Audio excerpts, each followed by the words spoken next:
Salam sejahtera, Bapak Ibu Saudara yang terkasih dalam Tuhan Yesus Kristus. Kita kembali bertemu dalam program Renungan Firman Tuhan GKJ Semarang Timur. Segala kemuliaan hanya bagi Tuhan. Sebelumnya, marilah kita berdoa. Allah yang kami sembah dalam nama Tuhan Yesus Kristus, kembali kami datang kepadamu Tuhan. Kami bersyukur untuk penyertaan Tuhan sepanjang hari ini. Dan sebentar kami akan mendengarkan, merenungkan firman-Mu. Biarlah hikmat Tuhan yang akan menolong kami mengerti, memahami apa yang menjadi maksud dan kehendak-Mu untuk kami lakukan dalam hidup keseharian kami. Terima kasih Tuhan, hanya dalam nama Tuhan Yesus Kristus kami berdoa dan ucapan syukur. Amin. Renungan malam GKJ Semarang Timur malam hari ini akan diambil dari Injil Lukas pasal 3 ayat 1 sampai 18. Sebetulnya diambil dari Injil Lukas 3 ayat 1 sampai 18, tetapi saya akan membacakannya sampai ayat 9 saja. Injil Lukas 3 ayat 1 sampai 9. Dalam tahun ke-15 dari pemerintahan Kaisar Tiberius, ketika Pontius Pilatus menjadi wali negeri Yudea, dan Herodes, raja wilayah Galilea, Filipus, saudaranya, raja wilayah Iturea dan Trakonitis, dan Lisanias, raja wilayah Abilen. Pada waktu Hanas dan Kayafas menjadi imam besar, datanglah firman Allah kepada Yohanes, anak Zakaria di padang gurun. Maka datanglah Yohanes ke seluruh daerah Yordan dan menyerukan, bertobatlah dan berilah dirimu dibaptis, dan Allah akan mengampuni dosamu. Seperti ada tertulis dalam kitab nubuat Yesaya, ada suara yang berseru di padang gurun, persiapkanlah jalan untuk Tuhan, luruskanlah jalan baginya. Setiap lembah akan ditimbun dan setiap gunung dan bukit akan menjadi rata. Yang berliku-liku akan diluruskan, yang berleku-leku akan diratakan. Dan semua orang akan melihat keselamatan yang dari Tuhan. Lalu ia berkata kepada orang banyak yang datang kepadanya untuk dibaptis, katanya, hai kamu keturunan ular beludak, siapakah yang mengatakan kepada kamu supaya melarikan diri dari murka yang akan datang? Jadi hasilkanlah buah-buah yang sesuai dengan pertobatan, dan janganlah berpikir dalam hatimu, Abraham adalah bapa kami, karena aku berkata kepadamu, Allah dapat menjadikan anak-anak bagi Abraham dari batu-batu itu. Batu-batu ini maksudnya.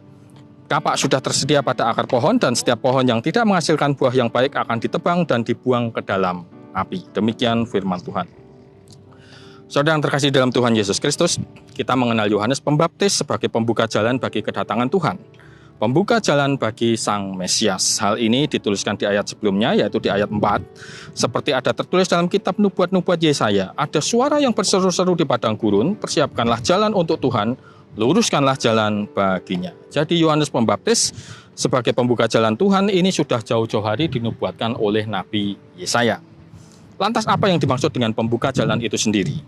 Ketika Yohanes Pembaptis menyerukan bertobatlah dan berilah dirimu dibaptis dan Allah akan mengampuni dosamu, ayat 3, di sini Yohanes tengah mempersiapkan orang-orang untuk menjadi murid-murid pertama Yesus. Jadi cikal bakal dari murid-murid pertama Tuhan Yesus adalah dari mereka yang mendengarkan dan menyambut seruan Yohanes untuk bertobat. Walaupun jumlahnya sedikit, minoritas, tetapi mereka inilah yang akan menyambut Sang Mesias dengan tulus hati dan setia. Pengikut Kristus yang sejati, bukan pengikut yang palsu. Disinilah kita bisa mengerti mengapa keberadaan seorang Yohanes Pembaptis menjadi sedemikian penting. Bila Yohanes tidak ada, yang akan terjadi adalah seluruh Israel akan membenci dan menolak Kristus. Karena belum ada orang-orang yang dipersiapkan untuk menjadi murid-murid Yesus. Disinilah peran Yohanes, yaitu mempersiapkan murid-murid Yesus.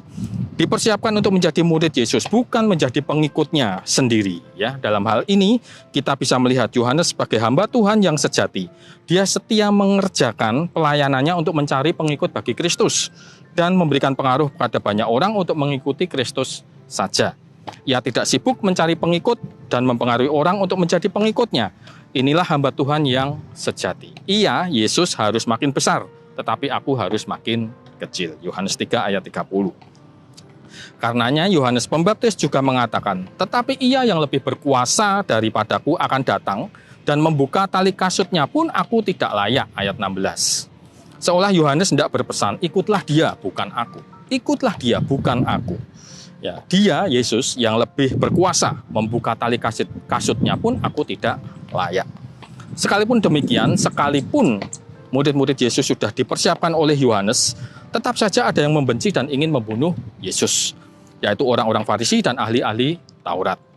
Bahkan kita tahu kemudian orang banyak yang sepertinya mengikuti Yesus dengan setia pun ternyata juga berteriak, salibkan dia, salibkan dia. Yohanes 19 ayat 6 dan 15. Mereka juga pengikut Yesus, tetapi jelas bukan pengikut yang sejati. Di ayat 7, Yohanes Pembaptis berkata kepada orang-orang yang datang kepadanya untuk dibaptis, "Hai kamu keturunan ular beludak, siapakah yang mengatakan kepada kamu supaya melarikan diri dari murka yang akan datang?" Keturunan ular beludak, ini jelas bukan sebutan yang ramah, bukan sebutan yang nyaman di telinga, apalagi ditujukan kepada orang-orang yang datang untuk dibaptis. Ini adalah sebutan yang keras, yang tajam, dan memerahkan telinga. Lantas siapa mereka yang disebut keturunan ular beludak oleh Yohanes ini? Kalau kita mencari tahu dari Injil sinoptiknya di Matius 3 ayat 7, kita menjadi tahu bahwa yang dimaksud ular beludak oleh Yohanes adalah mereka orang-orang Farisi dan orang-orang Saduki. Ya, kendati mereka datang untuk dibaptis, Yohanes menolak mereka karena Yohanes mengetahui iman mereka yang palsu. Siapakah yang mengatakan kepada kamu supaya melarikan diri dari murka yang akan datang? Inilah yang dikatakan Yohanes terhadap mereka. Kembali, kalau kita membaca di Matius 3 ayat 7, di situ memuat kalimat yang lebih jelas. Siapakah yang mengatakan kepada kamu bahwa kamu dapat melarikan diri dari murka yang akan datang? Tidak ada yang dapat meluputkan mereka dari murka Allah, bahkan baptisan sekalipun, kecuali pertobatan. Inilah yang disuarakan Yohanes Pembaptis kepada mereka. Tidak ada baptisan yang sanggup menyelamatkan mereka. Dengan kata lain, sia-sialah memberi diri dibaptis kalau baptisan itu tidak berangkat dari sebuah pertobatan. Baptisan tidak menyelamatkan. Yohanes Pembaptis melihat bahwa orang-orang Farisi dan orang Saduki ini adalah orang-orang yang sombong, yang merasa dirinya benar, yang munafik karena hidupnya penuh dengan kepalsuan, picik. Ya, bahkan di dalam Lukas 16:14, orang-orang Farisi diberikan predikat hamba-hamba uang itu. Sikap dan karakter-karakter seperti ini tentulah bukan atau tidak mencerminkan pribadi-pribadi yang sudah bertobat atau yang sudah mengalami pertobatan.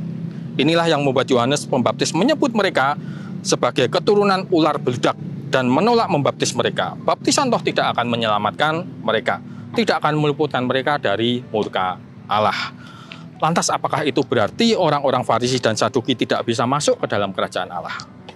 Mereka tidak akan masuk ke dalam kerajaan Allah jika mereka tidak bertobat. Sekalipun mereka dengan rapi menyembunyikan dosa dan kecemaran mereka di balik jubah agama mereka, mereka tetap di balik kesalehan mereka, di balik ritual-ritual agama mereka, mereka tetap tidak mungkin masuk. Di sini Yohanes Pembaptis menekankan perlunya pertobatan yang sejati. Kesempatan tetap ada jika mereka mau bertobat dan hidup sesuai dengan pertobatan itu. Jadi hasilkanlah buah-buah yang sesuai dengan pertobatan. Ayat 8. Maka dari itu camkanlah dan renungkanlah. Ketika kita melakukan hal yang sama seperti orang Farisi dan Saduki, tudingan keturunan ular beludak itu juga mengarah kepada kita. Pengikut Kristus yang sejati adalah mereka yang menyadari keberdosaan mereka, yang bertobat dengan sungguh-sungguh dan yang menghasilkan buah-buah pertobatan di dalam kasih dan kesetiaannya kepada Kristus. Ketika kita berada dalam kecemaran, kita dalam keberdosaan, kita yang seharusnya dimurkai dan dibuang oleh Tuhan, justru Tuhan mengirimkan seruan untuk kita bertobat. Seruan pertobatan yang Tuhan sampaikan melalui hamba-hambanya yang sejati, seruan untuk bertobat dengan sungguh-sungguh. Bagaimana dengan buah pertobatan? Kita harus ingat bahwa setiap pohon dikenal dari buahnya. Pohon yang baik akan menghasilkan buah yang baik, Lukas 6 ayat 43 dan 44. Tidak ada pohon yang baik menghasilkan buah yang tidak baik. Demikian sebaliknya, tidak ada pohon yang tidak baik yang menghasilkan buah yang baik. Ini yang harus kita maknai betul-betul. Ini yang harus kita maknai betul-betul. Ini bisa dimaknai bahwa kualitas buah pertobatan yang dihasilkan akan mengikuti dari kualitas pertobatan itu sendiri. Jika memang kita bertobat dengan sungguh-sungguh, dengan sungguh hati, kesungguhan itu pasti akan tampak dari buahnya yang unggul. Tidak bisa tidak. Kualitas buah pertobatan tidak bisa mengkhianati kualitas pertobatan itu sendiri. Tidak mungkin orang yang sungguh-sungguh bertobat tidak mengasihi Tuhannya, tidak memperhatikan ibadahnya, tidak mencintai firman Tuhan, tidak rindu melayani Tuhannya, atau pelayanannya selalu tidak beres. Tidak mungkin pula orang yang sungguh-sungguh bertobat setiap harinya menghasilkan buah kebencian, iri hati, mau menang sendiri, angkuh. di dalam hidupnya. Masa sih pohon yang baik menghasilkan buah yang masam, menghasilkan buah yang busuk?